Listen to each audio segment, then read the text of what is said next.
All right, y'all, it's Creative Collection. We back here again with Optimistic Banks, and we're gonna get into these next series of questions. My boy Royalty gonna start it up.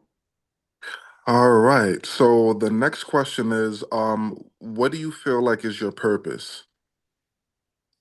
Good question. So I was struggling with that when I first started awakening, and I was kind of like restarting my life. And um, what kind of helped me is I learned about my personal numerology and my astrology. And what it basically unfolded to me was you are a humanitarian who needs to do that work through creativity.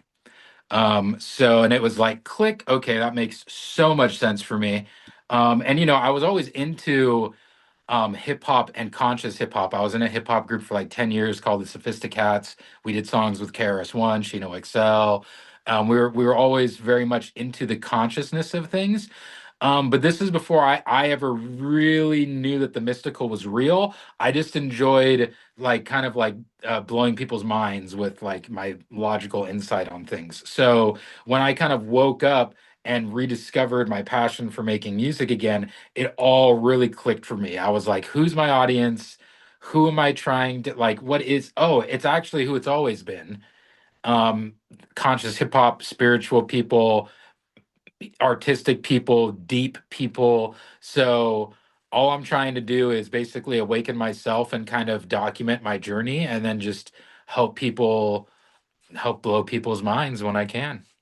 Now, yeah, that's definitely interesting. I mean, I find it sometimes I find it a bit challenging to logically figure out what your purpose is. I kind of came to a point where I feel like we could feel what our purpose is more than we can like than explain it on a tangible level.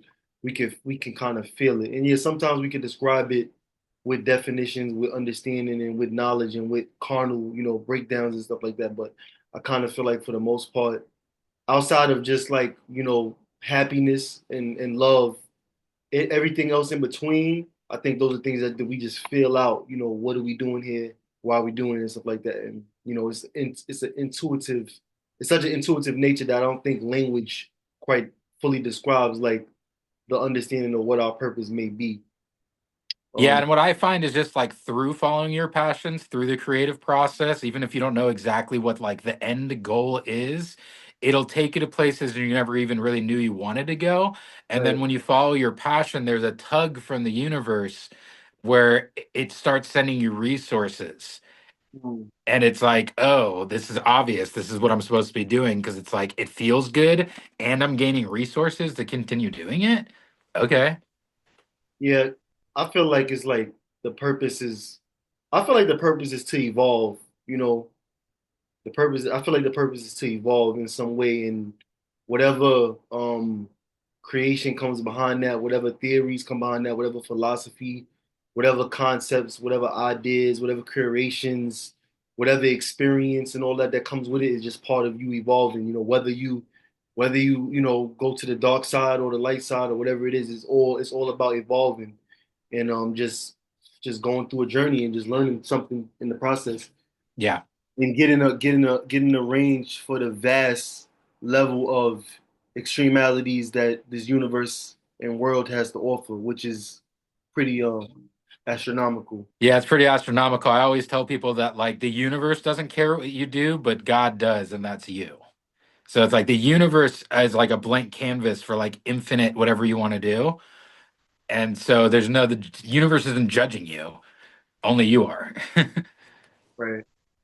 All right, so I'm gonna get into this next question. So now we're at a time where it's a great awakening and we're moving into a new frequency and people are elevating, even people that don't even realize their frequency is raising, and we're running to a place of acceptance.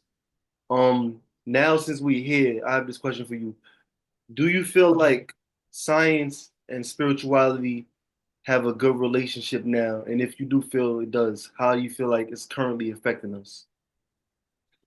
I think that I think that there is certain perspectives where science and spirituality clash, but again, if you are not trying to fit yourself into a box, um, the more you learn about science, it backs up mystical spiritual teachings.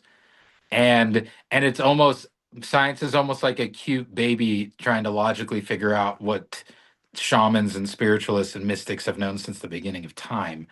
And there's never been anything with science that's made me go, oh, okay, that proves that spirituality isn't real. It's always the opposite. So it just kind of depends on how you look at it and your perspective.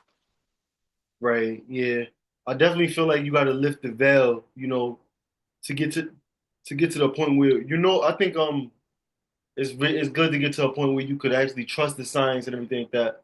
I know of the this scientist that he believes in God and everything, that he has discovered so much information that at first he was he was like, I think he was Christian, and then he started to, he's still Christian, but he was like just believing just the Bible and stuff like that, and he started getting into the deep understanding of the universe, stuff like that, and he said like something had to create this, and he just like, he took science to a new place basically by being such a high level respected scientist. I don't know if I'm right about him being Christian or not, but it's such a high level respected scientist that is around a whole bunch of people that are atheists and stuff like that, don't believe anything. They only believe in data and stuff like that. And he got to a point where he found out so much information, and he found out that we're in the center of the universe, and he said there's no way that there's not a creator. And he's a big believer now, but he's like one of the most respected scientists.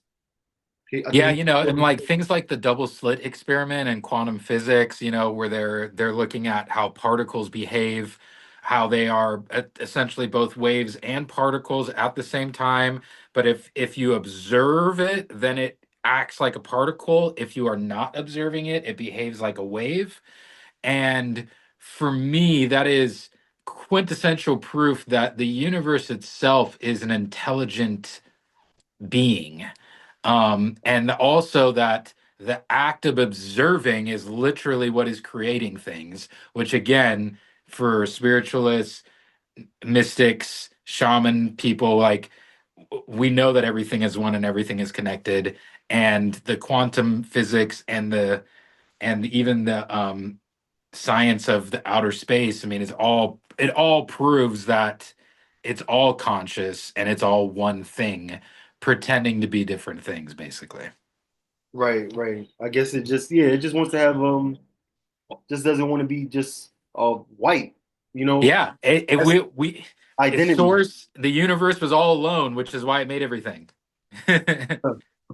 Imagine that, right? All right, Royalty. If you good, you could ask the next question.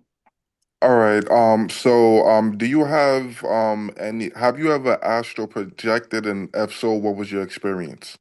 Yeah, so I astral project every night. I would say that I'm an expert at astral projection. Um, I have been to, I mean, as simple as, floating above my bed, floating outside my house, going to any place on Earth that I want to. I've also been to other planets, other timelines. I've visited what I believe is my ET ancestral line, which is the Lyrans or the Lyrans, the feline race. Um, I can pretty much go anywhere I want to go. It used to be where I would kind of just end up in random places, and it was kind of scary. I'd be like in a war or in like an underground base or just places that I didn't quite understand like what I was doing, what the purpose was, and that was because I wasn't setting an intention. And I have a lot of friends in the psychic community and the spiritual community who are channelers and astral projectors that told me you have to start setting an intention of where you want to go. And once I start doing that, then I can actually go to precise places, precise times, grab information from the unseen worlds, whether it's to kind of project myself to help another version of myself, another version of humanity or other planets or whatever. As long as I'm setting an intention, I'll go there, and I do it like I was saying when we were on break that there's you can do stuff in astral projection and in other realms where it's almost like a simulation for this realm where it's like I can face my fears there and face it with curiosity and laughter, and then that same feeling bleeds over to this realm, and then when things happen I go at it with curiosity and laughter, and it's no longer something that I fear. Okay, so a few questions. So, how did you learn to control astral projection? Because I had maybe like one or two experiences with it, and it was accidental, of Mhm. course. And when I got back to my body, I experienced damn, can't believe the term just left me, but I couldn't move, right? Paralysis, But yeah. yeah, Hmm. paralysis, and not only could I not move, but also there was a dark shadow figure on the Yes. ceiling Uh-huh. that I guess followed me back to my body, and Hmm. I wasn't able to move until the shadow flew out the window, and it moved very fast, like at the Hmm. speed of light, extremely fast. Yeah. So it was scary. For sure. So, okay. So basically, I've had the exact same experience, and it happened to me like at the beginning before I started learning how to meditate and cultivate that power, if you will. Um, and what I have discovered is that essentially everything in your reality, whether it's in a dream or in the physical realm or whatever it is, these are what we call thought form entities. Even what I am to you, I am a thought form entity. So that dark creature, although it manifested as something that you could see, essentially it's still being projected from you. And not that you're crazy, not that you're experiencing something that isn't real, you're just creating the manifestation. So with that new known power, you can alleviate that, because essentially like what these dark entities are there is they're kind of like gatekeepers. And once you face them, they literally just disappear. Um, and as far as like, going so far out that like you can't come back, like that's not anything you ever have to worry about. But for me, when I so like when I close my eyes, I see spinning stars. So sometimes it'll take me a little while to get into that kind of state of mind, but most of the time it's pretty quickly. So I'll see spinning stars, and I can almost control like which way they spin, but I can't keep them from spinning. And it's because it's almost like a portal. It's a portal that's swirling. That's like it's a gateway that's saying we allow you access to whatever next level you want to go into. So again, I like helping people. So I want to go to places to help people. And of course, there are going to be certain gatekeepers and certain things along the way that are going to try to scare you, and you just got to face them and laugh and go into it with curiosity and know that you're God and that you have nothing to worry about. That's amazing. That's amazing. One more, and then I'll shoot it back to design. Do you feel that dark energy is just as necessary as light energy? Yes. Everything must have its opposite. Um, and so what's interesting about planet Earth is that we have the infinite of all these different processes that we can go through. On levels of consciousness and reality, there are dark entities and light entities, but there's no question of who is what. The dark ones are just the dark ones, the light ones are just the light ones. Everybody has a perfect purpose. Here we kind of have to go through this interesting process where we don't really know who is good and who is bad, and sometimes people are good, sometimes people are bad, and all this kind of stuff. But again, it's like we're an average, we're an amalgamation of all the different dimensions kind of squished into one, which is why this is such a magical place to be, which is why so many entities want to manifest as a soul in a human body from all different dimensions and different universes, because this is a very interesting place to go from so much darkness into so much light. Yeah, the duality, Yeah. the duality here is kind of extreme. It's like Yeah. in an instant, a person could go from the best person you ever met to the worst person you ever knew. Yeah. Right. Okay, so one more, and then I'll Yeah, give it back to you, design. So, right. some of the how can I say this, practices that these celebrities are involved with, do you consider it good, bad, or they're just doing them? Um, I don't really believe in a good or bad. Um, I believe that I believe that the universe, God wants to experience all levels of consciousness and from all different angles, and it's almost for play. And I know that can sound messed up when people are, having terrible things happen to them. But essentially that it's all a consciousness game, and that to fully embrace your light side, you do have to dip into your shadow.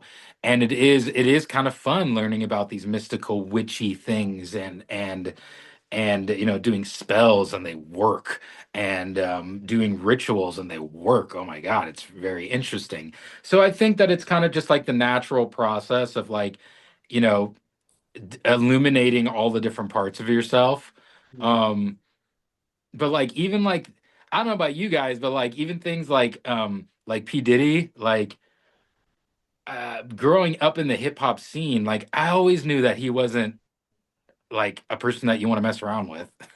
Regardless of Of the course. sexual stuff, I always knew that like Diddy's kind of a bad guy. And it's very interesting how in the collective consciousness it manifested where like he kind of became an extreme of himself. And like of course he did those things. Doesn't surprise me at all. A lot of people are surprised and I'm like, yeah, I mean, he is who we thought he was. Right. Energy don't lie. So Yeah. the energy don't lie, especially when it comes down to such a prevalent energy, consistent. You open the floor for some good advice that you could give. And I know there's some people out there that need to hear some advice. And I think it's just good to put it out there. Due to the fact that you were on DMT and you were dealing with addiction and stuff like that, what would be your advice to somebody that is down, they dealing with drugs, they not doing well, and like you said, they lost everything or they're losing everything or they're just in that place, or they're in that super dark place where they don't know what to do, and all they can do is just look to drugs and stuff like that. Like, what's your advice for people going through that right now? Yeah, so I mean, number one, when you feel like you're in a really dark, messed up place, it's not that you're in hell, it's that you've been planted like a seed, right? So it's actually a wonderful place to be in once we come out the other side because we have this amazing clean slate of anything that we want to do. It's all possible. And, for me, when I got off the hard drugs, um, I just had I had a deep knowing already that I was God, so it was like I can do this. There's no question in my mind like I'm too little, I'm too small, I'm not big enough. This is bigger than me. It was didn't even cross my mind. Um, so typically the tougher the journey, the higher the calling. And whatever we lose, it's not meant to come with us to our highest version. And you will see in due time that everything happens for a beautifully synchronized reason. Mm-hmm. And start with something simple. What makes you happy? And I know that it's probably the drugs and it's following that dopamine. But you will find that the cheap dopamine is the dopamine that you can buy. The dopamine that is not cheap is the one that's actually for free. It's inside of you, but you have to learn how to express that. And that dopamine is sustainable that you can have forever, as opposed to the cheap dopamine that you're buying that's giving you that quick fix of a hit. Right, right. Yeah, that's definitely something to speak on right there. It's definitely something to speak on. And it's funny to me that I feel like, drugs take you to a different dimension and stuff like that. I feel like taking drugs and stuff like that or going through different psychological disorders and stuff like that take you to a different dimension in your mind and stuff like that, because the mind Hmm. is so intelligent. So nonetheless, like you said, it's already in you, and this is something that is scientific. We already have the melatonin in our body. All we gotta do is turn off the lights and you know turn your phone off, and the melatonin starts to create itself and create sleep pressure. It's the same way that you already have happiness inside of you. You already have love inside of you. This does make me want to talk about the self love thing a little bit, because I kind of feel like this world is a pretty lonely place, and I think since we're coming to a place of acceptance, it's starting to get a little less lonely. It's starting to get a little more like, okay, we're at a place of acceptance, so we're starting to look at each other like, okay, oh, you're going through the same thing I'm going through in a different way. Okay, so let's just manifest some positive energy together. It's starting to turn into that now, which is a much better thing to see. Yeah, I think, guys, if we look back even a hundred years ago, we were basically savages. Um, you know, Black people couldn't vote and like how long, you know what I'm saying? Like we're we were killing each other and murdering and raping each other in tribes not that long ago, and but I think there's an obvious projection that we're coming into where it's like, okay, we're discovering that this war and this consumerism is not what it's about. And we're over it. And so we're coming into this new level of consciousness. And I think for me, it's obvious, and I know that for people that are in war-stricken places, the opposite probably seems obvious. But we are truly in this optimum trajectory where we're not going to know war, we're not going to know racism, we're not going to know this kind of stuff And anymore. We're not going to know poverty. Everybody's going to be able to like really truly work on themselves and express their creativity, and creativity is what manifests technology, and that's going to help us propel us even further forward. well, I think it's just the understanding of God. Now that people are looking more so looking at doctrines and stuff like that, and starting to understand things like parables and starting to understand more esoteric breakdowns and stuff like that, people are starting to see that we as a whole are, we are the ones that do the manifestation. We create the existence. We create the way things are and everything like that. So it's time, and all that stuff is fading away. This is only if you're on a certain frequency that you have it's basically like you got the matrix glasses off. If you want a certain frequency, you can see right through people's behavior. You can see right through, for example, right now, I can tell you this. Here's one of my prediction right now, I'm putting this on wax. Everybody that's in the gym right now, in a couple of years, they're gonna be the same people at retreats. That's my prediction right now. So that shows you what's going on. And then once everybody's at the retreats, I don't really necessarily know what the next step from the retreat is, but I can guarantee you this: everybody's gonna be treating each other better once people start hitting them retreats. Some Yeah, people look some people are going to start going to want to use going to want to use it for darkness and stuff like that. But due to the fact that the darkness is going to be on a more intelligent level, it's going to be less evil than the darkness that's now because this darkness is more ignorant. yeah, well, check it out, man. Every time you act in a aggressive way, whether it's wanting to fight somebody, wanting to attack somebody verbally, whatever it might be, it's actually coming from a place of believing that you don't have power. So now that we're all discovering that there's like a deeper power within us to control reality, the first step is going to be I got to get my body right. I got to learn how to defend myself. But then you raise up into other levels in the mind and the soul, and you're like, oh, okay, cause no harm, take no shit. And so protect myself and know how to protect myself and take care of my body, but also recognize that like real power is in not having to use it. Exactly, it's precisely. But I just think the power of the frequency is is more addictive than cocaine because at the end of the day, you get in the gym and stuff like that, and then you start to say, okay, what's the next thing? The next thing is, what am I eating? Yep. After what you're eating, it's what am I reading? Right. After what you're reading, then it's how am I treating myself? Yeah. After how am I treating myself, then it's how am I treating everybody? After it's how I'm treating everybody, how am I treating the grass? How am I treating this water? How am I treating this? Everything. Yeah. Until And that, when you realize that everything is you and that it's all one thing, um, and there's a mirror aspect that happens, then you realize, oh, I love myself. I pour into myself.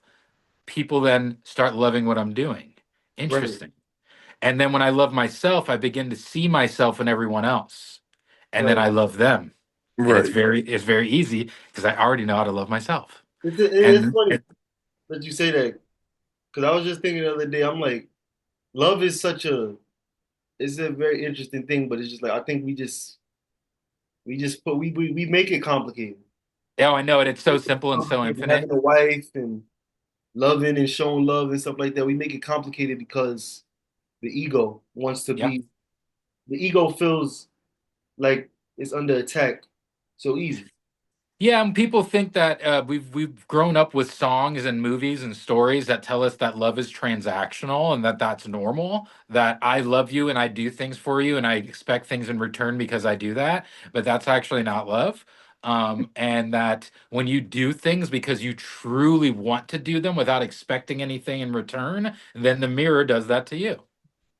This indoctrination is something serious, and it's going to take some time to get over this Stockholm syndrome. That's something that's stopping us from reaching a new reaching and sustaining higher frequencies because that Stockholm syndrome. We keep on being attached to the ego, and we keep being attached to ideologies that are suppressing us spiritually and subconsciously, and it's causing us a deficit, and it's Yeah. making us be in defense mode way too much. And then once one person's in defense mode, that means a multitude of people is in defense mode. One Yeah. angry person means that one angry person means that there's a million angry people. Yep. It just goes down the chain. But One happy it person, one smile. It could be something so small. Like the other day, I was feeling. I mean, I know you probably could tell. I'm a dual. I'm very dualistic. So I got the dark side and I got the good side. So I was in like one of those zones where I was just in a terrible mood, terrible space. And I was just like, yo, man, whatever, man. You know, I'm in my angry state. I'm in my upset, aggressive, whatever, defensive, ego state. The good thing is that I understand it and I know how to tame it and stuff like that. But the energy kind of reeks out sometimes. But whatever. So I was just walking around, and I'm just like, yo, I want more money. I don't want that. This, I'm mad about this. I'm mad about that. All the things I'm upset about. You know what I mean? I want a better car. Whatever materialistic crap I was focused on at the time. And I went to the pizza shop and I got some rolls from the pizza shop. Some whatchamacallit, you know the garlic rolls, garlic mm, knots. And I went to the bus stop and then this young girl was there and she was just like she just looked at me. She had like a very innocent look to her or whatever. I think she asked me something. So I was like, okay, cool. So then I was eating garlic knots and then she said, what is that? That's good. And I was like, would you want one? You can have one if you want. I mean, I just got it. I know, we'd be strange out here if somebody give you something. She was pretty young too. She was like 14 years old.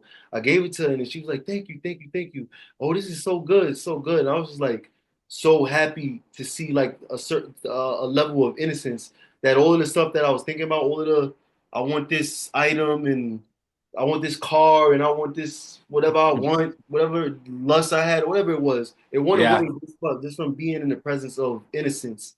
And that instance was all I really needed in the moment. Yeah. It was like God Man, came to me and just said, you just wanted to give somebody something. yeah, man. And at the end of the day, like, material things really don't make us feel anything. It's, like money doesn't make little green pieces of paper doesn't really make us feel anything. It's the feeling of what I can do with this money, what I can do with this car, how people are going to see me type of a thing. And when you realize that you're actually chasing feelings, you're not chasing material items, then you're like, oh my God, I can get this feeling somewhere else. And what's interesting is that when you discover how to get those feelings in more nurturing ways, the universe sends you resources like money, like cars, like places to do these things in. It's really, really amazing when you realize that you're the pharmaceutical, you're the pharmacy, like you can make it all happen from within you. Right, right. Yeah, we are basically doing things for a chemical reaction in our brain. We're doing things so that our brain can send us different signals in the brain, and we're taught what to feel off of indoctrination, and we're connected to it. And I don't think there's anything wrong with us. I'll take your word and say observing something and imitating it and creating life with it. Because at the end of the day, we need something to cling to have a way of functioning. You know what I mean? Yes. We have to have a way of functioning. We have to have a system on some level. I know I hear a lot of people say, "Oh, the government's bad. The government's this, the government that, and the government this." And I say, you know what, let me do some research on this. Let's see what happens if there's no government. Okay, the first thing that happens, the water goes off. Well, I think they're not as bad as we think we are because we're Yeah. poor right now. So whatever darkness that they got going on, why don't we take it? Why don't we start to study it from a reverse psychology aspect and Yeah. see all the things that are happening if they weren't happening, so that way we could actually internally actually start to solve the issues and work the things Yeah. there. And I just think that we the world is what you think it is. And if you have a problem with politics and you really are upset with it, then you should probably get into it so that you can change it. Um, and just that, um, the universe, God has a grand plan, and it's cyclical and it's happening. And the things that we consider bad, let's say the black part of the yin and the yang, is also love. It's also divine feminine. It's also the grounded energy. So it's like almost like the things that hold us back is also from God. It's also from the Tao. It's also from the universe. It's creating a little bit of resistance, keeping us grounded.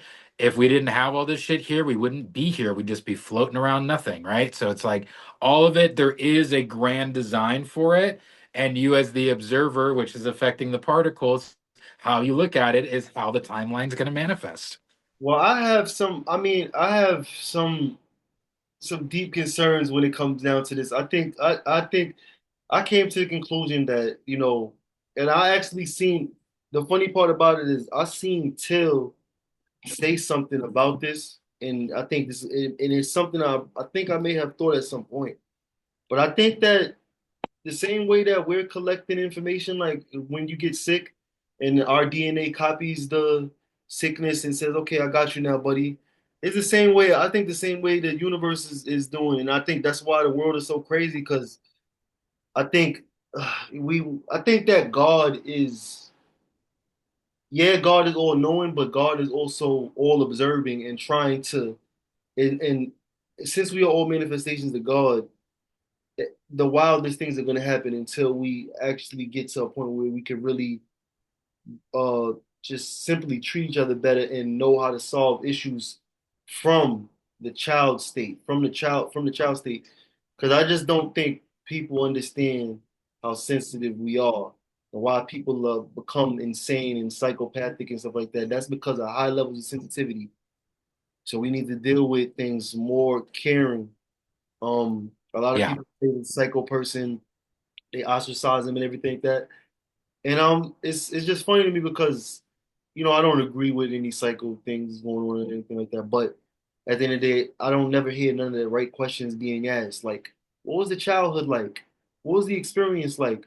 What matter of fact, let's take it deeper. What was going on during birth? What were you eating? What were you drinking? What were you smoking? What were you doing? What trauma were you getting? What trauma was the person before that had you getting? Okay, so there's some mislaps here. There's some extra Yeah. defense here. There's some undealt with hate here. There's things that are brewing up some subconsciously in the mind that was already birthed. You birthed. Yeah. Yeah, yeah, it's all in your DNA, man, from how you were raised to your ancestors. It's all moving through you.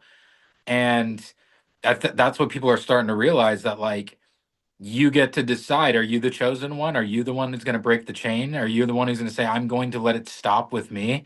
And there's a certain level of purging those bad energies, but then you get to a new level where you're like, I don't need to work through this. I'm just going to give it up. I'm going to give up the anger. I'm just going to give up the jealousy. I'm just going to give up the why. You going to figure Yeah, it out eventually. Just give it up. I think I have to do that like every week. Yeah. And that's another thing. We have to constantly dip back into the well and practice these things. Just like you don't work out your muscles and become buff and never work out ever again, right? Like we have to constantly dip back into the well and practice these spiritual practices, these mind practices, these creative practices, all of it. We have to constantly go back into the well. If Right. you don't use it, you lose it. Yeah. Yeah, exactly. Well, 100%. I think discipline is definitely an important factor just to keep yourself going so that way you can make it through the motions and stuff like that. It's good to have a active discipline plan so that way you can get yourself through them hard times. And no, as long as you understand, it's within me. Like you said, it's within me. I think that's a very simple thing to understand, that it's within you. The happiness is within you. The richness is within you. It's up to you to unlock it, especially the feeling, precisely gaining certain feelings and stuff like that. So Yeah, yeah. and the more strong you are in your own energy and like grounded in your own energy, and I'm not like it's a lot easier to not absorb everyone around you. But the beginning processes of becoming aware is like a double-edged sword. It's like, yeah, now you're aware. So now you really feel it. Now you're really taking on everybody else's energy. Now when you work out, it really hurts. It's like, and you're having all these new levels of awareness. So it's a double-edged sword. You've become more aware. Now you've got to eat better. Now you've got to work out. Now you've got to start practicing being happy. And it's a beautiful thing. But I know when you're in resistance and you feel like everything's happening to you, it's really difficult to understand that you have a power to eliminate all that and create whatever future you want. But that's actually how it is. Right, right. Yeah, man. Well, we coming down to closing out. Royalty, do you want to share any last thoughts? We only got a How few. many? How much time we got? We don't got much time at all. It's really like closeout time. Okay. What message did you take from the original Matrix movie and the butterfly effect? So what I love about the original Matrix movie is just the idea of like simulation. I like how they break down that there are programs that run the air and that run the oceans and that run, like the trees, and there's a program that runs this and that. And that's very much how I look at it, but instead of programs, maybe more like spirits or like Okay. entities and that kind of stuff. So I really like that. And of course that we all are the one, right? Go down the rabbit hole. Like you are Neo, I am Neo, we're all Neo. Um, and and the butterfly effect, I'm big into time and timelines and all that kind of stuff. And I just think that yes, you stepping on the butterfly will affect a certain timeline, but that if essentially we are moving through billions of timelines every second, and there's small variations through them, and based on the decisions you make and the passions that you follow is decides which timeline you're going to go into. Right. Right. So you pretty All right. much just eliminated the "it's set in stone" or "it was already written" I concept. mean, both of those are also true. Everybody's God manifesting their own reality with their own rules.